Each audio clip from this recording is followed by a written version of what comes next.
তারাও মনে করেছিল তাদের দুর্গ তাদেরকে রক্ষা করবে। তাদের দুর্গ পুলিশ, তাদের দুর্গ ভারতের র, তাদের দুর্গ ছাত্রলীগ যুবলীগ। তারা মনে করেছিল তাদের দুর্গ তাদেরকে রক্ষা করবে। আল্লাহ বলছেন ফাতাহুমুল্লাহু মিন হাইসু লাম ইয়াহতাসিবু। আল্লাহ তাআলা এমন ভাবে তাদেরকে আক্রমণ করলেন তা কল্পনাও করতে পারে না। এদেশের তাওহীদি জনতা, ছাত্র জনতা, স্কুল কলেজ মাদ্রাসা, এমনকি সালাফি হানাফি, এমনকি ইংলিশ মিডিয়ামের মহিলারা পর্যন্ত, ডিওএসএস এর মহিলারা পর্যন্ত ওদের পতনের জন্য মিছিল নিয়ে রাস্তায় বেরিয়ে এসেছিল। আমি তোমাদেরকে বলতে চাই, এই ঐক্য যদি ধরে রাখতে না পারো তাহলে সেদিন বেশি দূরে না, যেদিন আবার সেই জালিম শাসকরা এদেশে ক্ষমতায় আসার জন্য সর্বাত্মক চেষ্টা করবে। এদেশের সেনাবাহিনীকে বলতে চাই, আপনারা সময় মতো সঠিক পদক্ষেপ নিয়েছিলেন। পুলিশের মতো হাসিনার পেটুয়া বাহিনীতে পরিণত না হয়ে জনগণের পাশে দাঁড়িয়েছিলেন। সেজন্য দেশের জনতা আপনাদেরকে সাবাস জানায়, ধন্যবাদ জানায়। আপনাদের মধ্যে অনেক দেশপ্রেমিক, ইসলাম প্রেমিক রয়েছে। من يهده الله فلا مضل له ومن يضلله فلا هادي له وأشهد أن لا إله إلا الله وحده لا شريك له وأشهد أن محمدا عبده ورسوله صلى الله تعالى عليه وعلى آله وصحبه أجمعين. أما بعد فقد قال الله تبارك وتعالى في كلامه المجيد والفرقان الحميد: أعوذ بالله من الشيطان الرجيم. بسم الله الرحمن الرحيم. وما لكم لا تقاتلون في سبيل الله والمستضعفين من الرجال والنساء والولدان الذين يقولون ربنا أخرجنا من هذه القرية الظالم أهلها واجعل لنا من لدنك وليا واجعل لنا من لدنك نصيرا.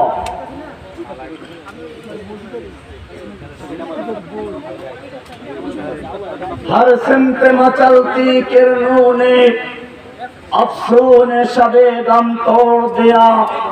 अब जाग उठे हैं दीवाने, दुनिया को जगा कर दम लेंगे।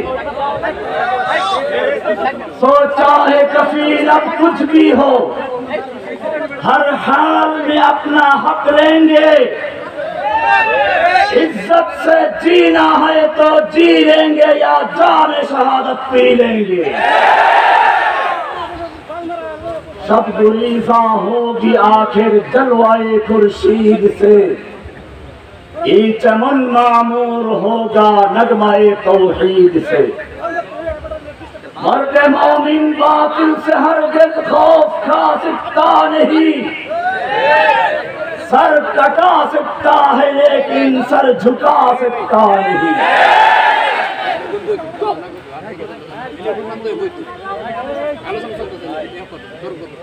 কিশোরগঞ্জের ওলামায়ে কেরাম ও তাওহীদি জনতার পক্ষ থেকে অদ্য 12 সেপ্টেম্বর 2024 বৃহস্পতিবার পুরাতন স্টেডিয়াম কিশোরগঞ্জের তারা নির্যাতিত মাজলুম ওলামাদেরকে সম্বর্ধনা ও গণসমাবেশের সম্মানিত সভাপতি হযরতুল আল্লামা হিফজুর রহমান খান সাহেব দামাত বরকাতুহুল আলিয়া, মঞ্চে উপবিষ্ট সহ সভাপতি হযরত মাওলানা আশরাফ আলী দামাত বারকাতুল আলিয়া, এদেশের মাজলুমদের ওলি ও নাসির শেখুল হাদিস মুফতি হারুন ইজহার চৌধুরী দামাত বারকাতুহুম, মুবাল্লিগ ইসলাম মুফতি মাহমুদুল হাসান গনবী, যারা নির্যাতিত মাজলুম ও আলেম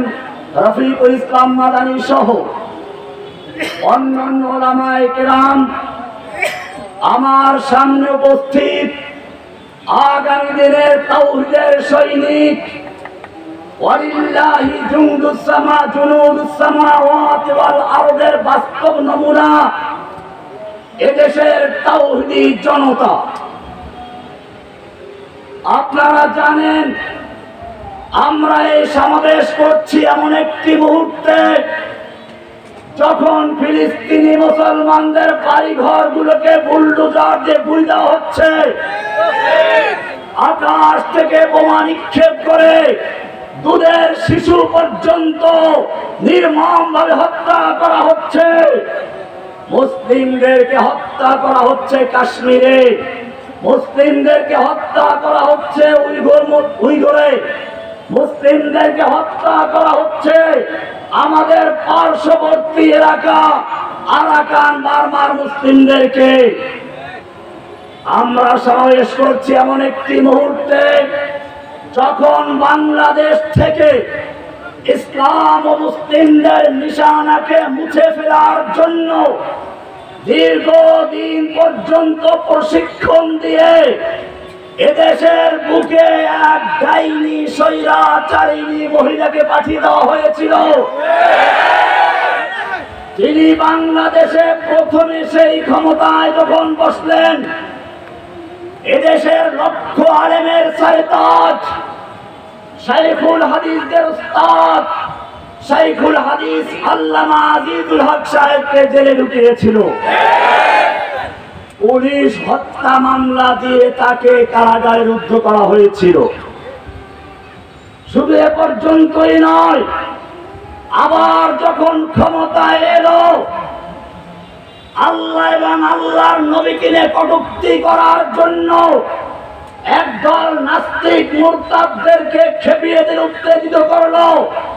শাহবাগী গণজাগরণ মঞ্চের নামে ইসলাম বিদ্বেষী রাসূলের দুশমনদেরকে সে উস্কে দিয়েছিল। তারা আল্লাহকে নিয়ে রাসূলকে নিয়ে কটূক্তি করেছিল, অবমাননা করেছিল। সে সময় দেশের তাওহীদি জনতা দল মত নির্বিশেষে হেফাজতে ইসলামের নেতৃত্বে শাপলা চত্বর ঐক্যবদ্ধ হয়েছিল। শাপলা চত্বরের গণজাগরণের তোড়ে এবং তুফানের জোরে শাহবাগী মঞ্চ ভেঙ্গে চুরমার হয়ে গেছে। শুধু এ পর্যন্তই নয়, এদেশের মুসলিমদের ইমানি চেতনাকে চ্যালেঞ্জ করে গুজরাটের কসাই মুসলিম এবং ইমানের দুশমন ভারতের প্রধানমন্ত্রী নরেন্দ্র মোদীকে পবিত্র বাংলার জমিনে এনে বাংলার জমিনকে যখন নাপাক করা হয়েছিল, আবারও তাওহীদি জনতা গর্জে উঠেছিল। এই সরকার সেই কসাইকে খুশি করার জন্য এদেশের হাজার হাজার যুবকদের বুকে গুলি চালিয়ে তাদেরকে শহীদ করে তাদের রক্তে রাজপথকে রঞ্জিত করে দিয়েছিল। শুধু এ পর্যন্তই ক্ষান্ত নয়, এরপরে ইসলামের পক্ষে যারা কাজ করেছে, ইসলামকে যারা সমর্থন করেছে, সে যে দলের হোক না কেন তাদেরকে সন্ত্রাসী বলে, জঙ্গিবাদী বলে আখ্যায়িত করার চেষ্টা করেছে। যখন তার বিশ্ব মিডিয়াগুলো, বিশ্ব পরাশক্তিগুলো তার বিরুদ্ধে যায়, তখনই এদেশে একটা জঙ্গি নাটক সাজিয়ে সে বিশ্বের অমুসলিম শক্তিকে দেখাতে চায় বাংলাদেশে যদি ইসলাম নির্মূল করতে হয় তাহলে হাসিনার বিকল্প কেউ নেই, অথবা হাসিনাকে ক্ষমতায় রাখো, ইসলাম ধ্বংস করার জন্য সে যথেষ্ট। এ কারণে সে বারবার জঙ্গিবাদের নাটক তৈরি করেছিল। এই নাটক তৈরি করার জন্য কয়েকটা সংস্থা তৈরি করেছে। প্রথমে ডিবির মাধ্যমে এই কাজ করা হয়। এরপরে যখন কোটি কোটি টাকা আসতে শুরু করলো, ইসলাম ধ্বংস করার নীল নকশা যারা করছে তাদের পক্ষ থেকে কোটি কোটি ডলার আসলো, তখন সিটিটিসি, এটিইউ নামে আরো অনেক, সোয়াত নামে আরো অনেক সংস্থা তৈরি করেছে।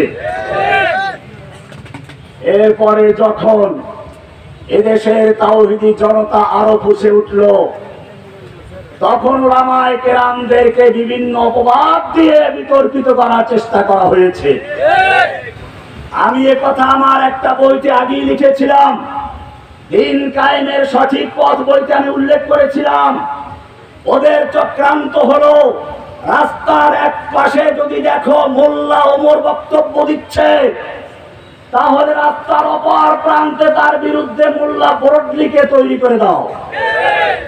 রাস্তার এক পাশে যদি দেখো জসিমউদ্দিন রহমানী লেকচার দিচ্ছে, রাস্তার অপর পাশে ফরিদউদ্দিন মাসুদকে দাঁড় করিয়ে দাও।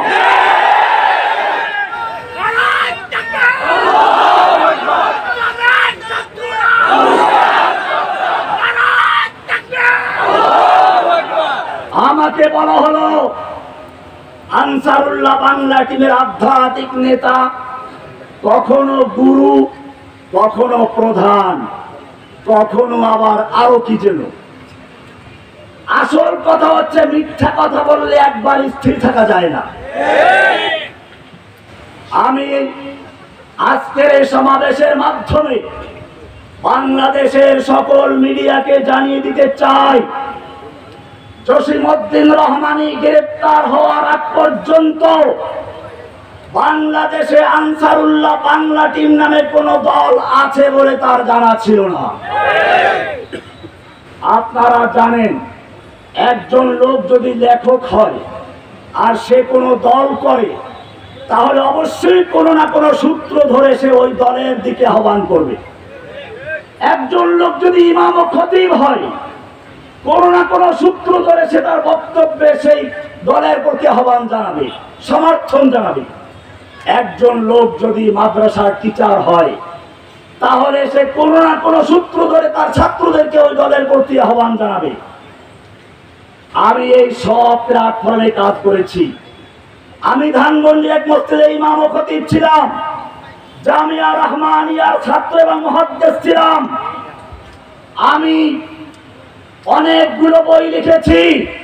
সাংবাদিক ভাইদেরকে বলি, তোমরাও তো তদন্ত করো জসিমউদ্দিন রহমানীর বইগুলো, জসিমউদ্দিন রহমানীর বক্তব্যগুলো, জসিমউদ্দিন রহমানের ইমাম, মুয়াজ্জিন, মুসল্লি ছাত্রদেরকে সব তালাশ করে একটা প্রমাণ খুঁজে বের করো যেখানে জসিমউদ্দিন রহমানী আনসারুল্লাহ বাংলা টিমের দলে কাউকে আহ্বান করেছে, অথবা এই দলের প্রতি সমর্থন করেছে, অথবা এই দলের কোনো নাম উল্লেখ করেছে। সরকার যখন কোনো প্রমাণ উপস্থাপন করতে পারে নাই, ব্লগার রাজীব হায়দা হত্যার মামলায় আমাকে প্রধান আসামি দেখানো হয়েছিল, প্রচার করা হয়েছিল। কিন্তু আপনারা দেখেছেন, বিশ্ববাসী দেখেছে, সাংবাদিকরাও দেখেছেন, সেই মামলায় 2 জনকে ফাঁসি দেওয়া হয়েছিল, 1 জনকে যাবজ্জীবন, 10 জনকে, 3 জনকে, 4 জনকে 10 বছর সাজা, আমাকে দেওয়া হয়েছিল 5 বছরের সাজা। 5 বছরের? এটা পাগলেও জানে। ওই মামলার সঙ্গে যদি আমাকে প্রমাণ করতে পারত, তাহলে 5 বছরের সাজা নয়, গলায় রশি ধরিয়ে ঝুলিয়ে তারা হত্যা করত।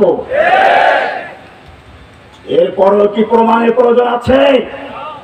ওই মামলার রায়ের কপিতে লেখা আছে, বিচারক স্পষ্ট রেখে দিয়েছেন, আসামি জসিমউদ্দিন রহমানীকে আনসারুল্লাহ বাংলা টিমের গুরু, সদস্য, আধ্যাত্মিক নেতা যাই বলা হোক না কেন, রাষ্ট্রপক্ষ প্রমাণ করতে সম্পূর্ণ ব্যর্থ হয়েছে। সুতরাং এরপরেও যদি কোনো সাংবাদিক, কোন পত্রিকা, কোন মিডিয়া আমাকে আনসারুল্লাহ বাংলা টিমের প্রধান বলে প্রচার করতে চায়, আমি স্পষ্ট বলতে চাই তারা সেই পলাতক খুনি স্বৈরাচারী হাসিনার দোসর বলে প্রমাণিত হবে।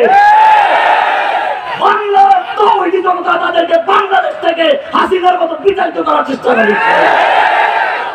যদি বাংলাদেশে থাকতে চাও, বাংলাদেশে যদি থাকতে চাও, বাংলার জমিনে যদি বসবাস করতে চাও, আজকে থেকে এদেশের তাওহীদি জনতাকে জঙ্গিবাদ বলা বন্ধ করো। আর জঙ্গিবাদের নাটক সাজাবে না। ওদের সর্বশেষ চক্রান্ত ছিল হাসিনা পালানোর পরে হিন্দুদের বাড়িতে আগুন লাগাবে, মন্দিরে আগুন লাগাবে, হিন্দুদেরকে গণহত্যা চালাবে, ওরাই চালাবে। এরপরে নাম দিবে দেশের তৌহিদি জনতার বিরুদ্ধে। এদেশের তৌহিদি জনতা ওদের সেই পাতা ফাঁদে পাড়া না দিয়ে যখন ওরা মন্দিরে হামলা করতে লাগলো, আগুন লাগাতে লাগলো, এদেশের মাদ্রাসার ছাত্র, স্কুল কলেজের ছাত্র মিলেমিশে তারা মন্দিরে আগুন দেওয়ার পরিবর্তে মন্দিরকে রাত থেকে পাহারাদারি করেছে।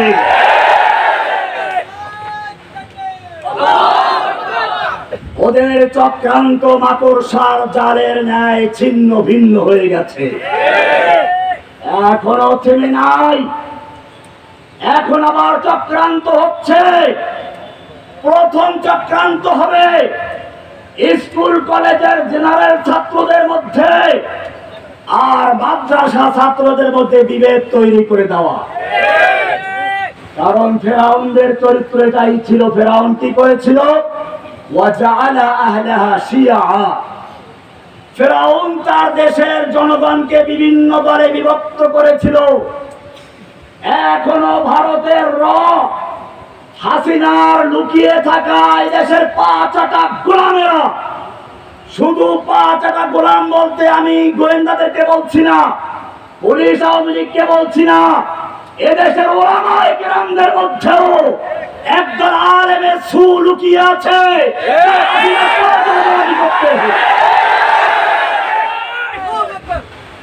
তাদেরকে চিহ্নিত করতে হবে। তারা আমার বিরুদ্ধে চক্রান্ত করে না, চক্রান্ত করে দেশের তাওহীদি জনতাকে বিভক্ত করার জন্য। সুতরাং আমি স্কুল কলেজের ছাত্রদেরকে বলছি, তোমরা আমাদের ভাই, তোমরা আমাদের সাথে একাত্র হয়ে, আমরা তোমাদের সঙ্গে একাত্র হয়ে কাঁধে কাঁধ মিলিয়ে দেশের জনতা ওই স্বৈরাচারী হাসিনার বিরুদ্ধে আন্দোলন করেছ, সর্বশক্তি দিয়ে তোমরা মোকাবেলা করেছ। তোমরা রাজপথে গুলির সামনে, বুলেটের সামনে বুক পেতে দিয়েছ। সাহস তোমাদেরকে, ধন্যবাদ তোমাদেরকে। তোমরা আবার সেই হোসাইন আহমদ মাদানির ইতিহাসকে জাগ্রত করেছ। হোসাইন আহমদ মাদানি রহমাতুল্লাহি আলাইহি ইংরেজদের বিরুদ্ধে আন্দোলন করছিলেন। ইংরেজরা কারফিউ জারি করে দিল, ঘোষণা করা হলো ওই মঞ্চে যদি কেউ বক্তব্য দেখতে উঠে তাকে দেখা মাত্র গুলি করা হবে। মাওলানা মাদানী রহমাতুল্লাহি আলাইহি সেই মঞ্চে উঠে প্রথমেই বললেন, আমি শুনেছি এই সাদা কুকুরের দল ঘোষণা করেছে যে ব্যক্তি ইংরেজদের বিরুদ্ধে বক্তব্য দিবে তাকে গুলি করা হবে। আমি মাদানী হাজির হয়েছি, করো গুলি। এই বলে তিনি তার শেরওয়ানির বোতাম খুলে দিয়েছিলেন। ইতিহাস সাক্ষী, গুলি করা দূরের কথা, তিনি যখন করো গুলি বলে ধিক্কার দিলেন, সঙ্গে সঙ্গে ওই পুলিশদের হাত থেকে রাইফেল গুলো ঝরঝর করে পড়ে গিয়েছিল। দীর্ঘ 2 ঘন্টা পর্যন্ত বক্তব্য দিয়েছিলেন। বক্তব্যের শুরু ছিল এরকম, সাগামিরো গুরবাজিরো মোশেরাদে ওয়াকুনাত ইচনি আরকানে দৌলত মুলকে রাবি রাকুনাত। সাগামির, সাগ মানে কুকুর, আমির মানে বাদশা। কুকুর বাদশাহ, গোরবা ওজিরো, গোরবা হলো বিড়াল, বিড়াল হচ্ছে মন্ত্রী, মোশেরা দেবাদ, মোশ মানে হচ্ছে ইঁদুর। তিনি বললেন প্রধানমন্ত্রী হচ্ছে কুকুর, মন্ত্রী হচ্ছে বিড়াল, এমপিরা হচ্ছে ইঁদুর। এই রকম লোকদের যারা যেই সংসদ চলে, সেই সংসদ জাতির কল্যাণ বয়ে আনা, সেই সংসদ জাতির ধ্বংস বয়ে এনে। বাংলাদেশে তাই হয়েছে। দুর্নীতি চাঁদাবাজির এমন এক পর্যায়ে চলে গেছে, 18 লক্ষ কোটি টাকা বাংলাদেশকে ঋণ রেখে শেষ পর্যন্ত খাবার তৈরি করে খেতে না পেরে, খাবার টাবার ফিরতে ফেলে দিয়ে, বুফে ফেলে দিয়ে, না খেয়ে সে পালাতে বাধ্য হয়েছে তার স্বামীর বাড়িতে।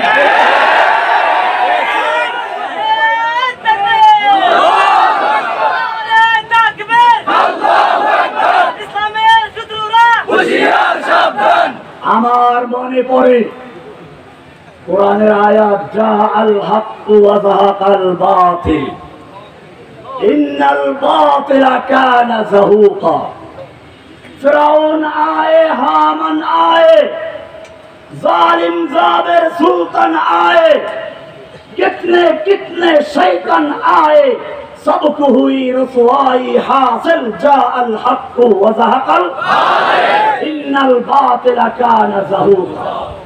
हसीना आए, नौफिल आए, कौवा कादिर नानक आए, मुरद आए, आनिस आए, कामल जैसा शैतान आए, हासिल, सबको हुई रसवाई हासिल। जाल हक्कु व ज़हक़ल बातिल इन्नल बातिला काना ज़हूक़ा। ভাইরা আমার, ওরা কল্পনাও করে না এত তাড়াতাড়ি পালাতে হবে। মনে পড়ে সূরা হাশরের আয়াত, আল্লাহ তাআলা বলছেন মা যানানতুম আইয়াখরুজু, তোমরা কল্পনাও করতে পারো না তারা এরকম পালিয়ে যাবে। ওয়াযান্নু আন্নাহুম মানিআতুহুম হুসুনুহুম মিনাল্লাহ, মনে করবেন না জসিমউদ্দিন রহমানীর, হাসিনার সেই কথিত জঙ্গিবাদের নেতা, না না, জসিমউদ্দিন রহমানীর অনুসারী তোমাদের সেনাবাহিনীর মধ্যে হাজার হাজার রয়েছে, স্কুলে রয়েছে, কলেজে রয়েছে, ইউনিভার্সিটিতে রয়েছে। জেনে রাখো, বড়গাঁওকে হত্যা করার পিছনে মাদ্রাসা ছাত্র অল্প কয়েকজন, যত বেশি কাজ করেছে সব ইউনিভার্সিটি ছেলেরা করেছে। সুতরাং যদি আবারও ইসলামের বিরুদ্ধে কেউ অবস্থান নেয়, সে সাংবাদিক হোক না কেন, পুলিশ হোক না কেন, সেনাবাহিনী হোক না কেন, আমি স্পষ্ট বলতে চাই, এদেশের তাওহীদি জনতা গর্জে উঠেছে। এই গর্জন তোমাদের রক্ত দিয়ে এদেশের মাটিকে রঞ্জিত করবে ইনশাআল্লাহ। এদেশের বুকে যুবকরা রক্ত দিতে শিখেছে। যখন যুবকরা, যে জাতির যুবকেরা রক্ত দিতে শিখে, সেই জাতিকে কেউ দমিয়ে রাখতে পারে না। আপনারা জানেন, ইব্রাহিম আলাইহিস সালাম যখন মূর্তিগুলো ভেঙেছিলেন, নমরুদকে খবর দেওয়া হয়েছিল। নমরুদ এসে সর্বপ্রথম জিজ্ঞেস করলো, কোন যুবক আছে যে যুবক মূর্তিগুলো সমালোচনা করে?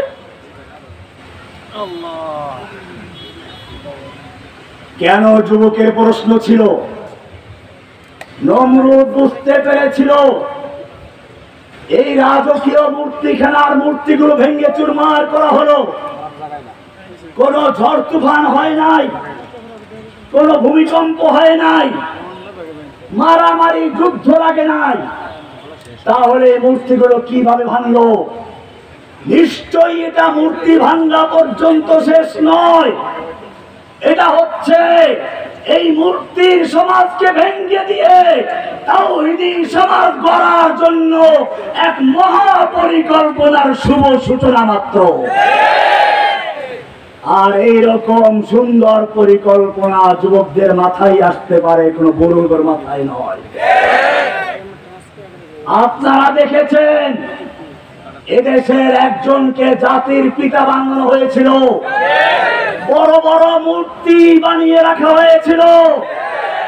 সেই মূর্তির প্রতিবাদ করার জন্য শাইখুল হাদিস ইবনে শাইখুল হাদিস আমার স্নেহের ভাই আল্লামা মামুনুল হককে সহ আর অনেকে গ্রেফতার করা হয়েছিল।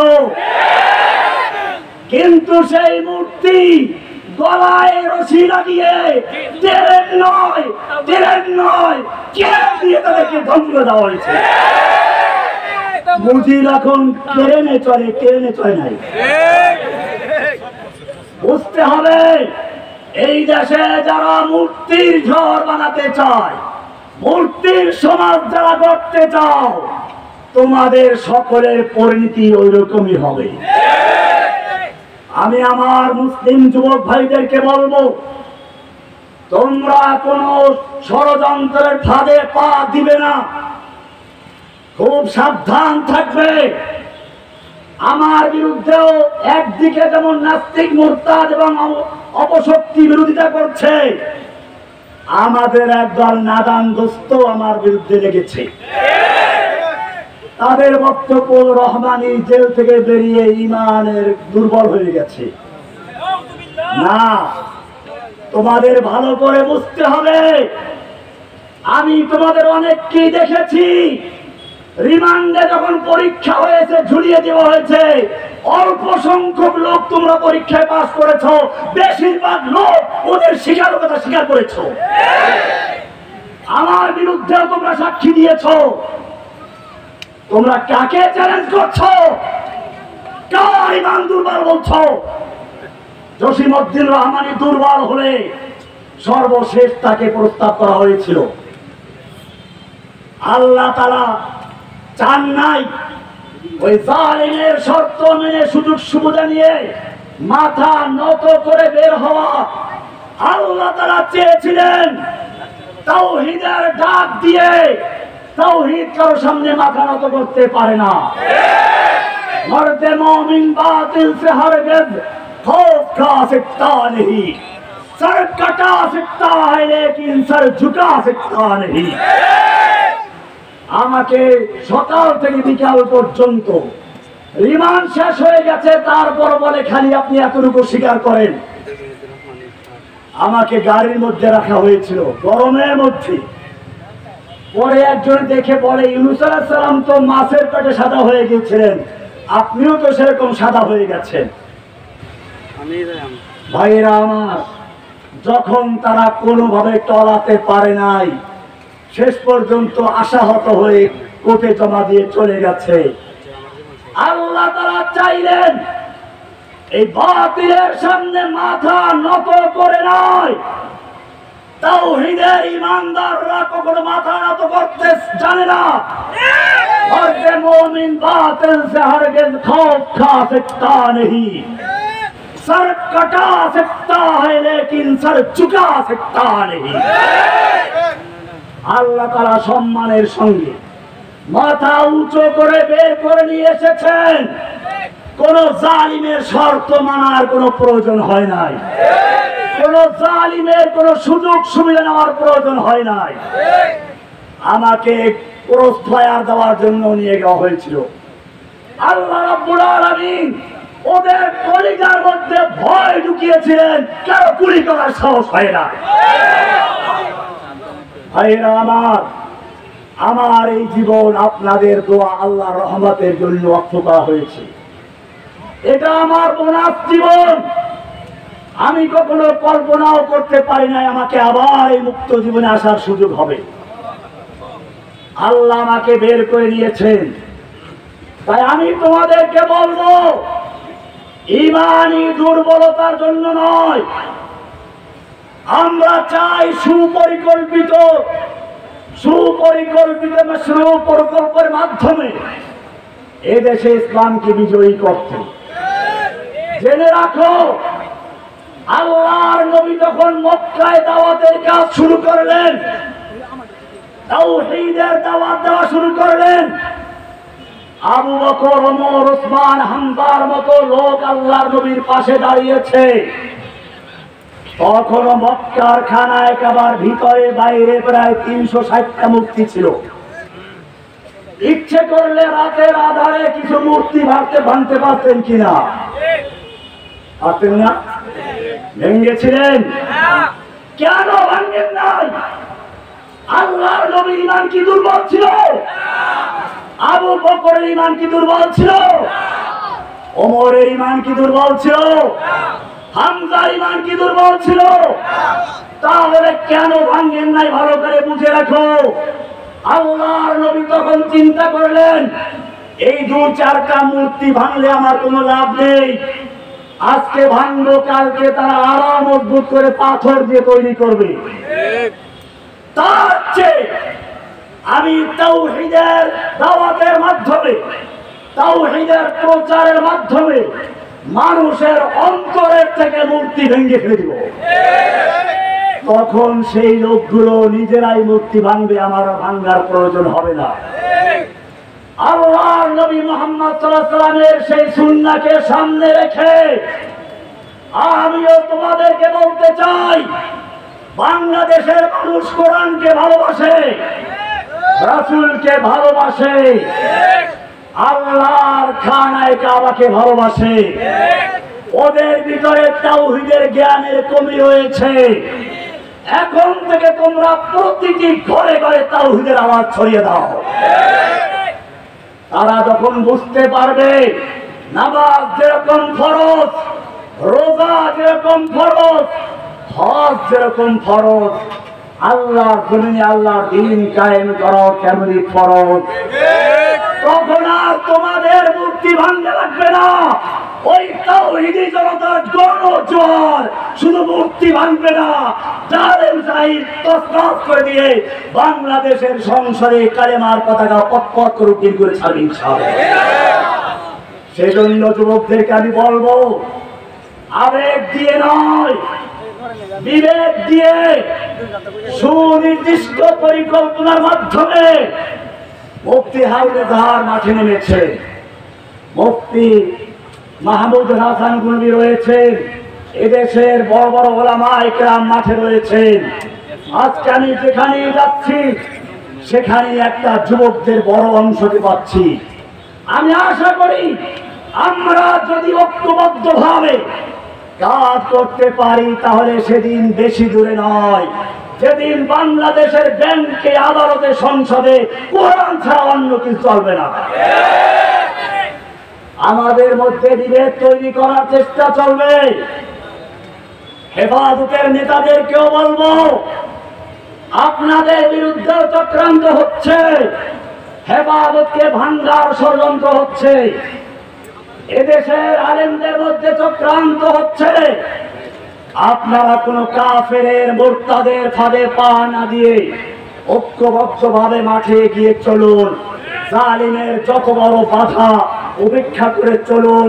তন্দিয়ে বাদ মুখালিফ से ना घबराए होगा, ये तो चलती है तुझे ऊंचा उड़ाने के लिए। বাতিলের যত বাধা আসবে, বাধার তরঙ্গে তরঙ্গে তোমরা আরো সামনে এগিয়ে যাবে। আল্লাহ তোমাদের সাহায্য করবেন ইনশাআল্লাহ। सबक पर फिर सदाकत का, अदालत का, शजाअत का लिया जाएगा काम तुझसे, दुनिया के इमामत का। व आखिर दावाना अनिल हम्दुलिल्लाहि रब्बिल आलमीन। अस्सलामु अलैकुम।